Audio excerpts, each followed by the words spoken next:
Am I going to burn out? Truly passionate about and they love doing. Big mistake They ask me, because they thought it's bad for my health.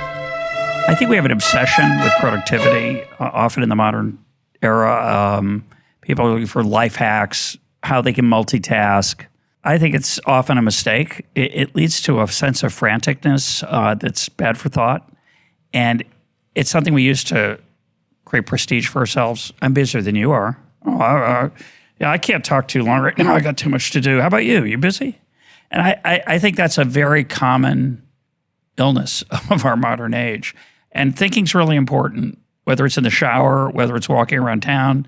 I walk to work occasionally. I have about a 35-minute walk to work. Sometimes I listen to podcasts or other audio material, but sometimes I just let my mind go. And I think that's very powerful, very helpful. You know, when you say that, what comes to mind is this distinction between urgent and important. Yeah. It feels like, particularly in the world of social media, there's a lot more focus on urgent because, for example, you may lose the narrative or I got to respond. Yeah. Rather than important. How do you train people to think about what's important versus what's urgent? And actually, are there things that are in dialogue that are actually urgent? Well, my personal practice is to do the things I love. It's not good advice. I don't necessarily recommend that to other people, but I try to find things that make my heart sing and spend my passion on those things and get involved in those, immersed in them. I think as human beings, urgent is our natural response. We're scared.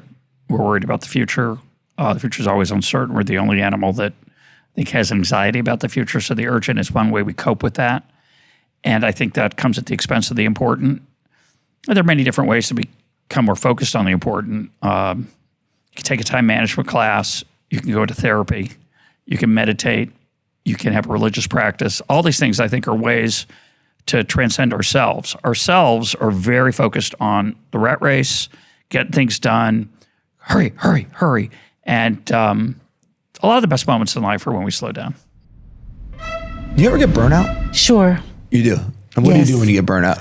I've always worked very hard, and this is not something that can be done without a supportive spouse and a husband and supportive parents. And they were there for me, my parents specifically, when I had very young children. It's important actually to have young grandparents for the kids, right? Exactly, so that they can help out. Exactly. And it's more than just babysitting. They become a force in the kid's life, right? Yes. It's like my mother says, your kids are bringing up themselves. When I became the regulator of the electricity authority, the energy authority, the whole household was committed. They all said, Mommy is doing something very important and we all need to support her. When I went back to politics, there were very mixed feelings. My children opposed it firmly.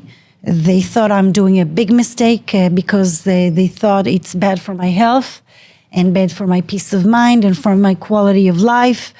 And my husband was the one who pushed me to try and, have impact on the political level. I've been a minister for the last 3 years. And there has been some period when I was truly exhausted because in Israel, we experienced 5 elections, 6 waves of COVID, and all of that in 3 years. And it's crazy. It is crazy.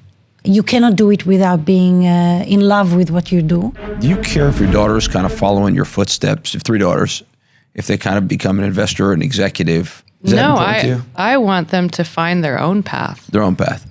Yeah, I'd love for them to find something that they are truly passionate about and they love doing. They ask me, when I travel or when I'm doing these, what they call blah, blah Zoom calls at night, Mommy, why do you have to do that? Why do you work? And I say, I really, truly love what I do. I find it so interesting and it energizes me. And I'd love for them to find something to do that makes them feel the same way. By the way, a true story about my daughter.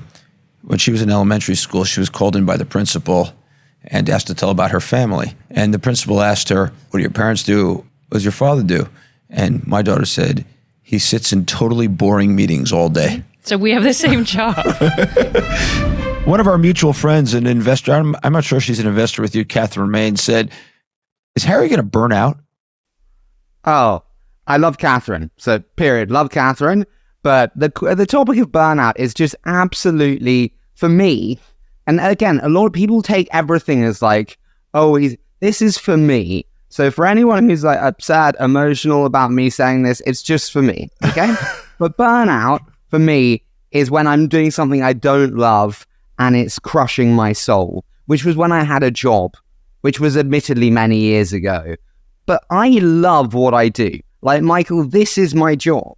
I'm about to interview an amazing, amazing founder later today. One of the founders of Plaid. And like, that's awesome.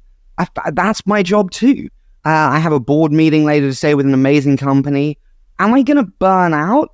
Oh, Christ. I've got, an iced coffee brought to me by an EA in a beautiful office. My grandfather shovels gravel on a golf course for $12 an hour.